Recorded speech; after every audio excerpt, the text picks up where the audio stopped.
Halo Sahabat Rafo, apa kabar? Alhamdulillahirrahmanirrahim. Gimana kabarnya? Semoga selalu sehat dan terhindar dari wabah virus corona.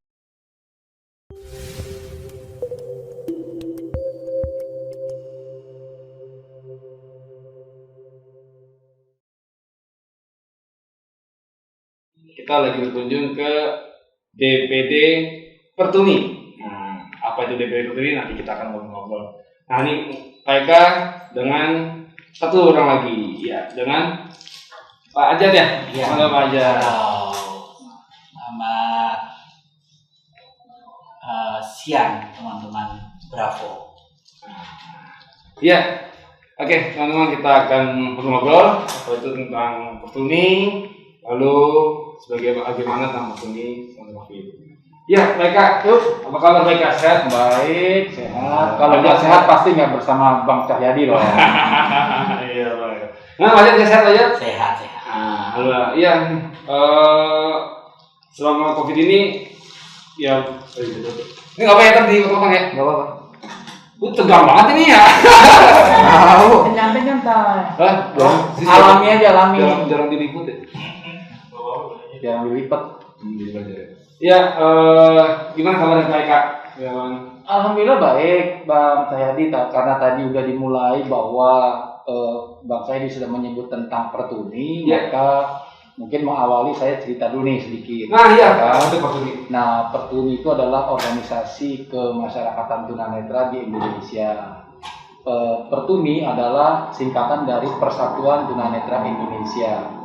Didirikan tahun 1966 tanggal 26 Januari di kota Surakarta, sekarang Solo ya. Solo. Nah, oleh 4 orang tunanetra yang waktu itu masih jadi mahasiswa.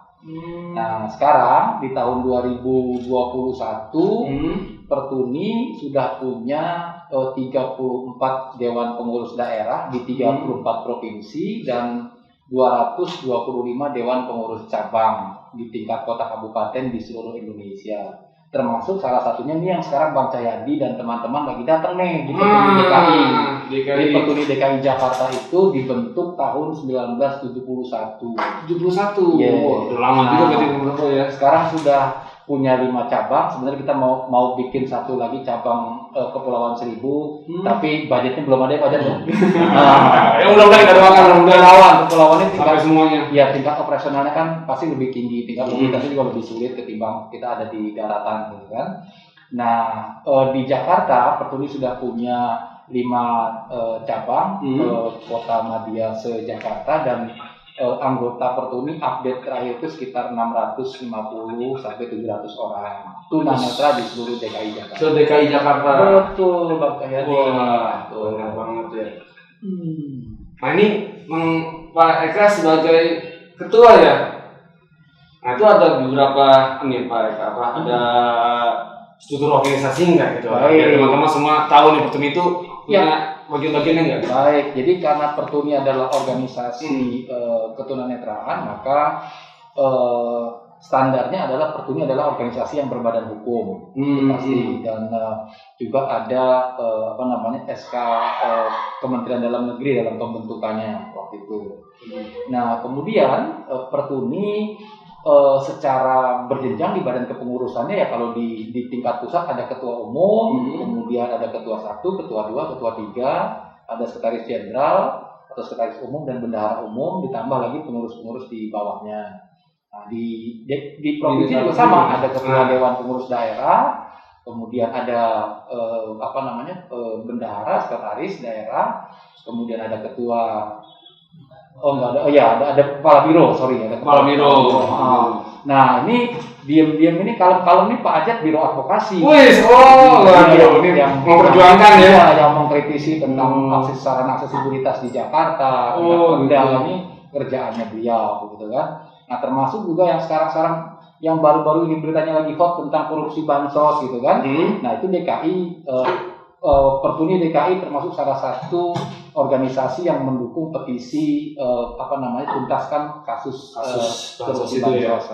Karena Kenapa? Mungkin kalau bicara korupsinya kita tidak begitu urgent Bang Cahyadi.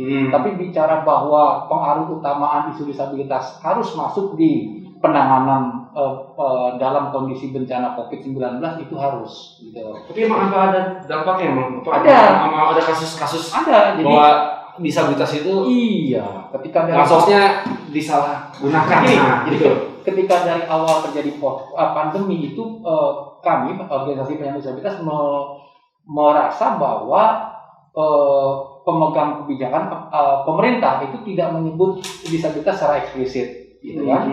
Jadi tidak ada program untuk disabilitas itu nggak ada disebut, ya kan? Dalam 9 misalnya ada 9 klaster program waktu itu yang dikeluarkan nih. Nah itu tidak ada program prioritas untuk disabilitas, adanya PKH.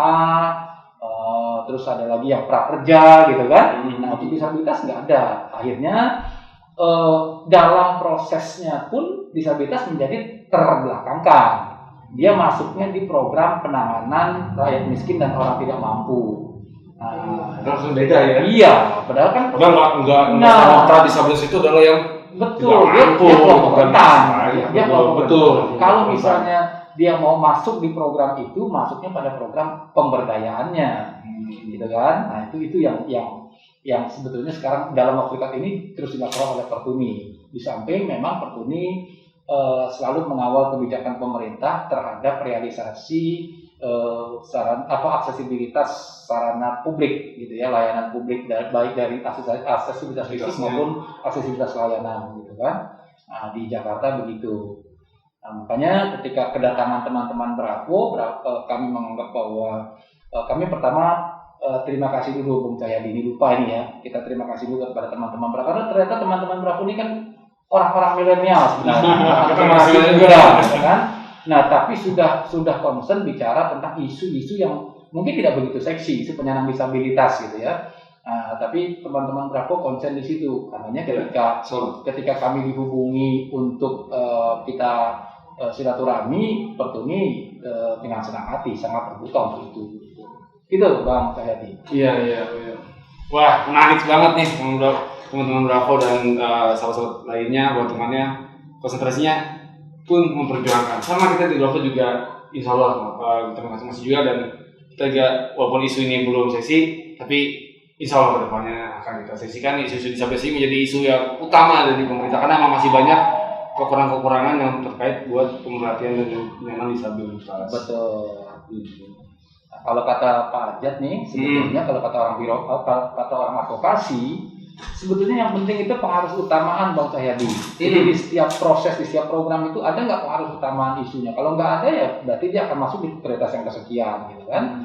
Nah, bayangkan ketika dalam kondisi seperti sekarang ini, disabilitas yang sebenarnya kelompok rentan, tapi adanya masuknya di urutan yang kesekian, gitu kan? Iya. Nah, itu. Jadi saya titip ke teman-teman Bravo yang masih muda-muda, yang barangkali ya siapa tahu Tuhan nanti izinkan jadi menteri, jadi presiden, gitu kan?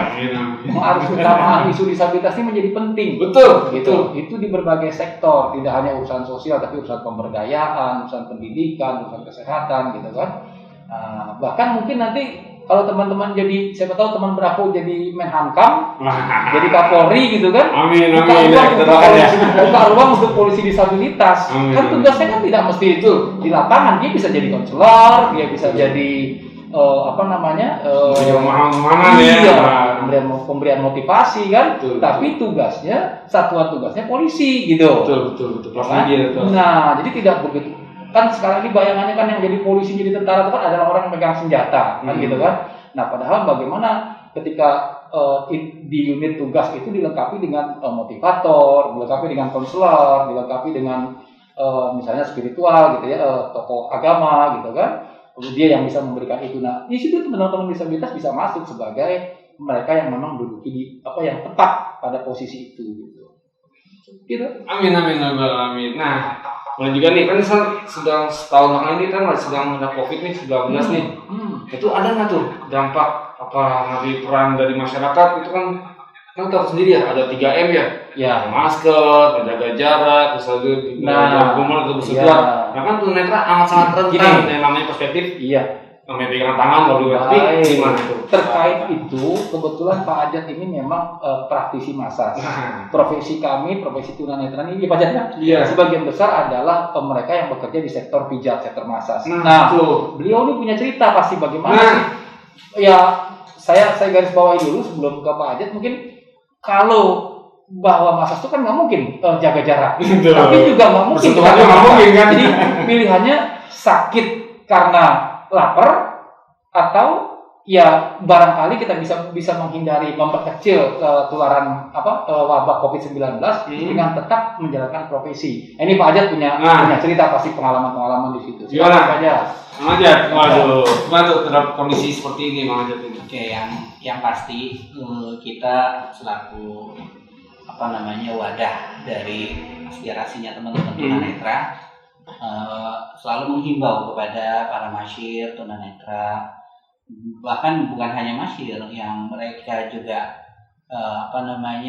menjual jasa jual suara, terus juga yang mereka pedagang kerupuk dan lain-lainnya, kita sarankan supaya mematuhi aturan dari protokol kesehatan. Nah, ya untuk masyir sih terlebih kita sarankan karena mereka sangat bersentuhan langsung. Yang pertama kita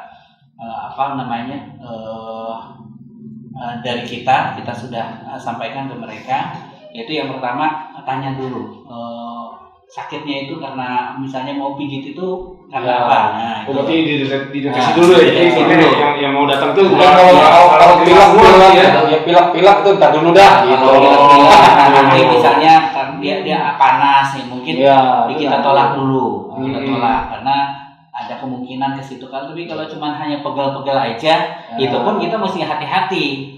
Bisa aja juga gejala demam dan juga gejala itu. Nah, itu yang pertama. Yang kedua, prosedur yang harus dipatuhi yaitu pasien itu disemprot terlebih dahulu. Disemprot badannya pakai itu desinfektan. Yang satu seperti itu ya, cairan itu yang di seluruh tubuhnya gitu ya. Tubuh itu kita sarankan seperti itu. Yang ketiga, di sini pakai masker tuh ya. Iya, si pasien itu tetap pakai masker. Si pasien sama si pasien itu harus pakai masker. Berarti nggak boleh lepas masker. Aman ya? Iya, dan nanti cuci tangan seperti biasa. Nah, setelah itu baru masuk ke tempat pijit kita. Nah, setelah dipijit pun selama dipijit itu kita sarankan untuk tidak melepas masker. Tidak melepas masker. Nah, setelah pijat, nah si masyirnya langsung cuci tangan, gitu. Langsung cuci tangan itu ini kita arahan kita baik dengan hand sanitizer ataupun dengan sabun yang mengalir sabun. Nah, setelah itu setelah pembayaran pembayaran pijat, nah si pasiennya pamit, tempatnya juga harus kita sterilkan lagi. Dan setelah itu baru selesai. Nah, itu yang kita sudah himbau kepada teman-teman yang berprofesi sebagai masyir. Nah, untuk yang pedagang kerupuk, penjual jasa suara, nah itu juga sama, kita minta supaya mereka juga mematuhi aturan. Ya, selama ini sih bagi yang mentaati apa yang menjadi himbauan kita, alhamdulillah nggak ada. Tapi banyak juga teman-teman yang tidak mentaati. Nah, dan untuk korban COVID ini sendiri di DKI Jakarta itu tunanetra itu 23 ya? 30 Tapi belum meninggal? Ada. Yang meninggal nggak salah 5 ya? 5 orang. Itu katanya terindikasi COVID. Iya. Ya pastinya karena memang ininya seperti itu ya udahlah kita anggap itu COVID gitu. Tapi memang rata-rata memang mereka yang kurang begitu mematuhi apa yang menjadi himbauan kita gitu. Tapi ya akhirnya alhamdulillah kita juga bekerja sama dengan pemerintah dalam hal ini ya karena ini ada di bawah dinas sosial, nah ya kita kerjasama Ya, juga gitu programnya dengan program. Jadi itu Dinsos ya. ya. Waduh. Tapi artinya bagi semuanya yang menonton video ini, artinya kalau dari segi misalkan ada masas aman ya sebenarnya, aman sebenarnya, nggak perlu khawatir karena dari teman-teman dari tunanetra semuanya juga sudah menaati protokol kesehatan, sudah menaati semua aturan yang berlaku, bahkan buat jaga dirinya dan juga buat si pasiennya juga ya, si ininya juga. Termasuk juga kalau misalnya mau dihubungin juga bisa juga berarti makanya di ini juga pasti safety juga ya semuanya. Bisa. Jadi nggak perlu risau atau takut. Begitu pun juga kalau di perjalanan juga apakah ada dampak nih masyarakat terhadap disabilitas ini, apa makin khawatir untuk bisa bertemu dengan disabilitas di jalan. Nah, kalau ini memang saya ketika masa pandemi ini akhirnya lebih senang naik sarana umum. Ya, karena menurut saya salah satu yang harus saya alami betul, maksudnya jangan sampai ketika nanti ada pertemuan, ada diskusi ataupun cuma cerita gitu kan. Nah, saya selalu coba memperhatikan proses pendampingan teman-teman disabilitas ketika ada di sarana angkutan umum. Nah, karena sekali lagi sebenarnya kalau untuk tunanetra jaga jarak ini sesuatu yang harus disiasati. Iya, benar. Apalagi kok Sudah pasti 1,5 meter ya. Nah, kan nggak mungkin Kamu jauh-jauhan ya. menggandeng itu dengan kondisi yang berjaga jarak gitu kan. Artinya bahwa nggak mungkin lah menggandeng karena prinsip orientasi mobilitas itu adalah si yang digandeng itu atau yang didampingi itu memahami bahasa tubuh, isyarat tubuh. Misalnya ketika turunan, agak turun, agak naik, kemudian ada lubang atau jalan sempit gitu kan. Nah, itu yang dirasakan atau yang dimanfaatkan oleh teman-teman tunanetra sebagai media kontrol itu adalah isyarat tubuh dari si yang mendampingi. Mungkin orang bisa aja bilang pakai tongkat dong, atau tongkatnya yang dipegang. Benar tuh. Nggak boleh. Oh, tuh ya. Nggak bisa. Jadi kalau ketemu tunanetra jangan pakai tongkat dampingin. Jangan tongkat yang dipegang, justru tongkat itu membantu si tunanetra untuk memastikan bahwa tempat dia jalan itu aman. Bagaimana kalau tongkat yang dipegang kan gitu? Iya. Nah, karena prinsip tongkat itu kalau mau ini bilang ya gantinya matanya teman-teman tunanetra kan gitu kan. Nah, dia akan mendeteksi gitu. Jadi sebetulnya juga saya sampaikan ke teman-teman Bravo dan masyarakat umum yang ada yang barangkali berkesempatan nonton video ini, kalau ketemu teman tunanetra tidak membawa tongkat bisa diingatkan. Kenapa nggak tongkatnya nggak dibawa gitu? Karena tongkat putih itu adalah identitas. Bagaimana cara orang mengenali kita kalau kita tidak punya standar identitas yang bisa dikenali gitu kan? Nah, ada mungkin tunanetra yang katakanlah dia kurang lihat, dia low vision, malu bawa tongkat, itu nggak boleh, dia tetap harus bawa. Gitu. Jadi teman-teman Bravo juga boleh mengingatkan tongkatnya mana Pak, karena prinsipnya teman-teman ini adalah pendamping yang membantu tunanetra dalam melakukan mobilitas di daerah tertentu, gitu kan? Bahwa sebenarnya secara prinsip dia sudah bisa mobilitas sendiri, cuma agar prosesnya lebih mudah, lebih cepat, lebih akses, lebih aman, gitu kan? Nah, itu dibantu. Gitu kan, jadi secara ini dia sudah bisa sendiri, gitu kan. Seperti misalnya, mohon maaf teman-teman ketemu teman-teman pengguna kursi roda, ya kan. Secara dia sebenarnya juga jarang mau didorong gitu. Kalau dalam kondisi yang relatif normal, jalannya landai misalnya gitu kan, normal. Tapi ketika ada bidang miring yang mungkin tidak standar, disitulah mereka perlu bantuan. Bagaimana teman-teman Bravo hadir di pergerakan teman-teman kursi roda, kan gitu? Iya betul. Kan? Nah, jadi secara ini dia nggak mau kok didorong terus gitu kan? Nah, karena menurut teman-teman kursi roda itulah jalannya mereka. Iya, itu ganti kaki. Itu pengganti kaki. Nah, sama dengan teman-teman tunanetra, tongkat itu pengganti matanya tunanetra. Jadi kalau mempersilakan, ayo melangkah, lompat Pak, jauh. Nah, jangan tongkat yang ditahan.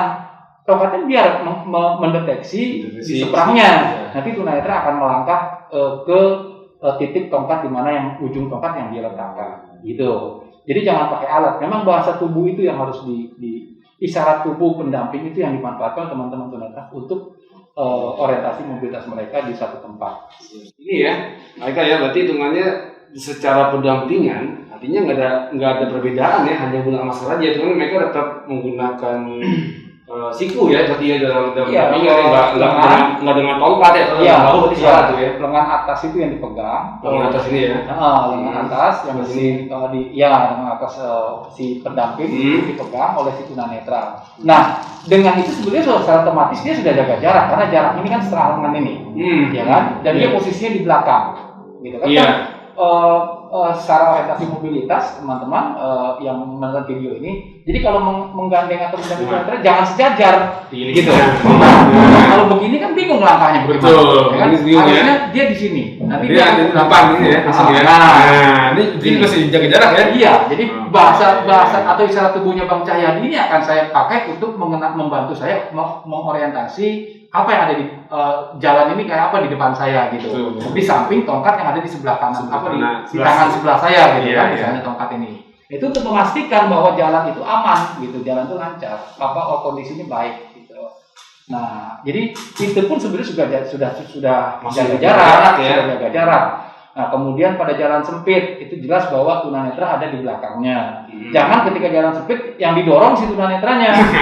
Dia kan nggak tahu jalan di depannya apa gitu kan. Didorong tuh nggak boleh. Jadi tetap tunanetra harus mengikuti teman-teman teman-teman yang mendampingi. Kan teman-teman terapu ketika jalan sempit tangannya pasti akan begini. Iya, betul. Ya kan? Ini belakang sini nih. Si tunanetra pasti akan mengikuti lurus gitu kan. Nah, kalau dia lebih dari 1 atau lebih dari 2 atau 3, ya tinggal kayak kita main kuda bisik. Ini amanah apa enggak nih orang yang di belakangnya?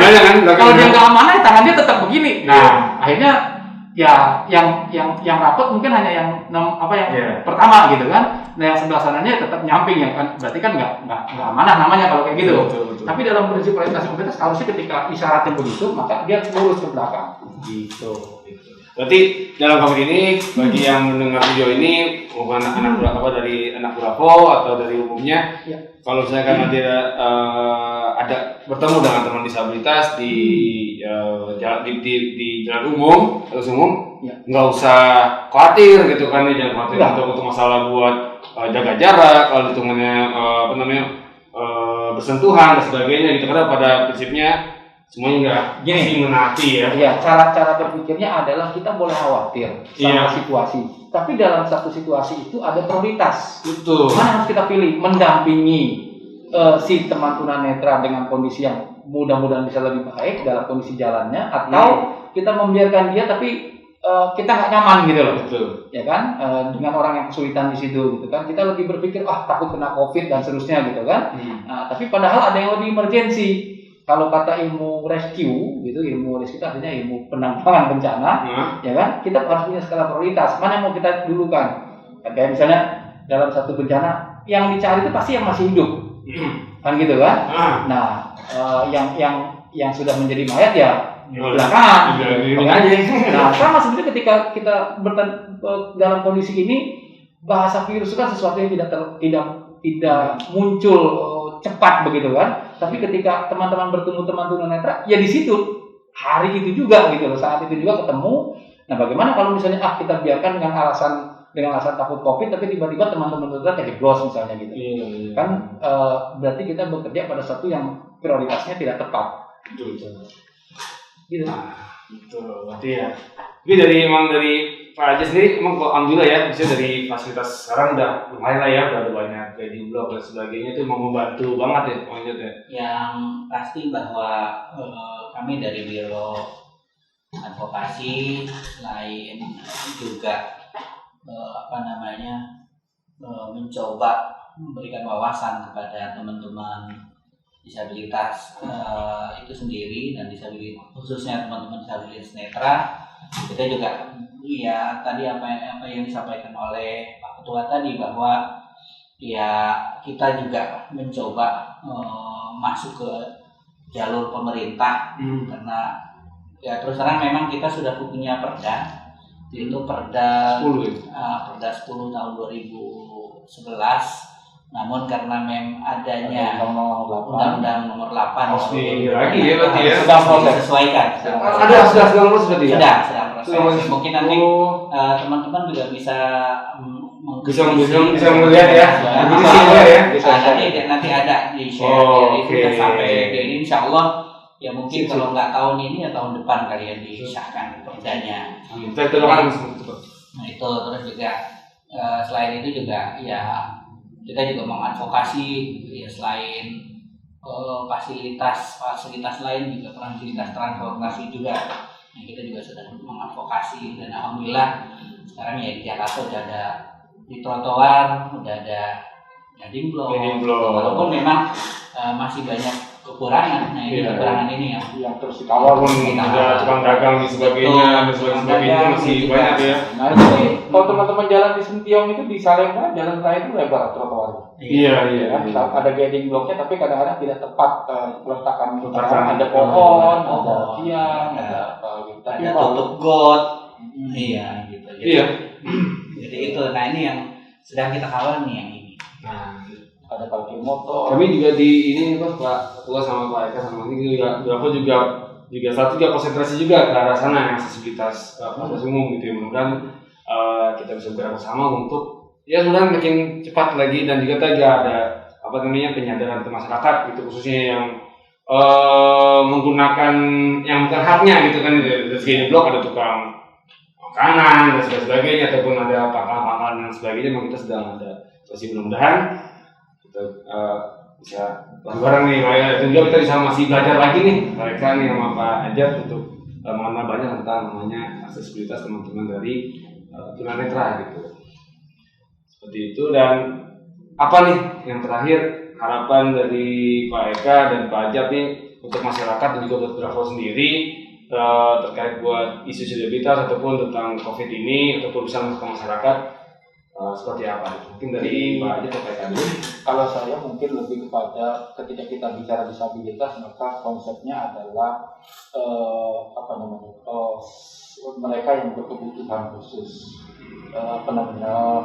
dan ketika bicara aksesibilitas maka dengan prinsip disabilitas dia akan berkembang, gitu kan? Nah makanya sekali lagi Pertuni sangat senang jika ada teman-teman muda yang memang mau